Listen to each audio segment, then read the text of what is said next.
On commence par trois formules un peu longues mais faciles à retenir. La première, l'intégrale d'une somme, c'est la somme des intégrales. Alors la somme est bien définie par f de t plus g de t pour tout t, et une primitive de f plus g, on l'a déjà dit, c'est une primitive de f plus une primitive de g. Donc on arrive bien facilement à ceci. Alors, on utilise toujours ça évidemment. Alors, si on utilise maintenant cette formule qui a déjà été vue, produit par un nombre, on obtient ceci. Parce que, alors si alpha et bêta sont des nombres fixés quelconques, une primitive de alpha f plus bêta g, ça fait alpha fois une primitive de f plus bêta fois une primitive de g.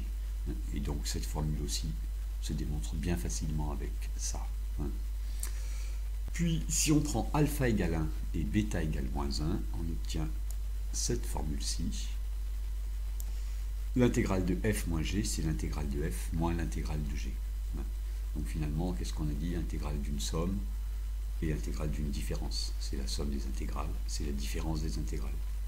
Et cette formule-ci résume les trois qui sont écrites ici. Ces deux formules, produit par un nombre et intégrale d'une somme, peuvent s'écrire en abrégé comme ceci. Alors évidemment, quand on écrit ça, il est sous-entendu qu'à gauche et à droite, c'est bien la même somme de A à B qu'on utilise. Et ce qu'on voudrait, c'est juste expliquer maintenant le mot linéarité, qui est parfois utilisé pour désigner ces deux égalités. Alors, un peu désagréable, pas grave si certains décrochent un peu. Voilà, au collège, les fonctions qu'on appelait linéaires, c'était les fonctions du type u de x égale à x, les fonctions affines dont la représentation graphique passe par l'origine. Et alors, ces fonctions linéaires, elles vérifient évidemment u de kx égale k fois u de x, oui, et u de x plus y égale u de x plus u de y. Alors pourquoi est-ce qu'on appelle ces deux propriétés linéarité de l'intégrale? On peut le voir comme ceci. Parce qu'on regarde l'intégrale de a à b comme une fonction qui a une fonction à une autre fonction petit f associe l'intégrale. Donc l'ensemble de départ ici, ce serait toutes les fonctions continues sur ab, et l'ensemble d'arrivée c'est r. Donc c'était juste l'explication de ce mot, pas très importante. Ces deux propriétés disent bien que cette fonction-là est linéaire au sens vu au collège. On en vient au sujet R entre deux courbes. Ici on a dessiné, on a représenté graphiquement deux fonctions simples pour pouvoir faire des calculs facilement si on veut. Et on a représenté l'intégrale de a à b de petit f en bleu. Alors la fonction petit g a un minimum en petit m, mais pour l'instant ça n'a aucune importance. On a représenté aussi l'intégrale de g, de a à b, et pour l'instant on les présente séparément avec celle de f parce qu'elles se cachent mutuellement.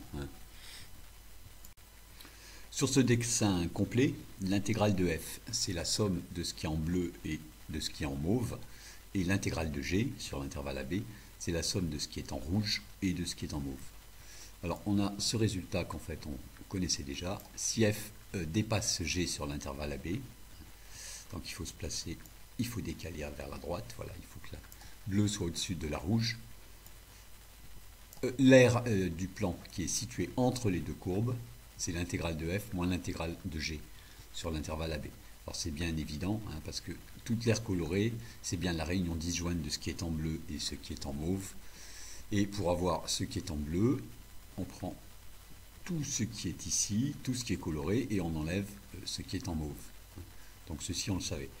Alors on a vu aussi, dans la même vidéo, que ça peut s'écrire aussi intégrale de f moins g, ce qui, on le verra, facilite un petit peu les calculs, parfois. Ceci ne fonctionne que si f est supérieur à g.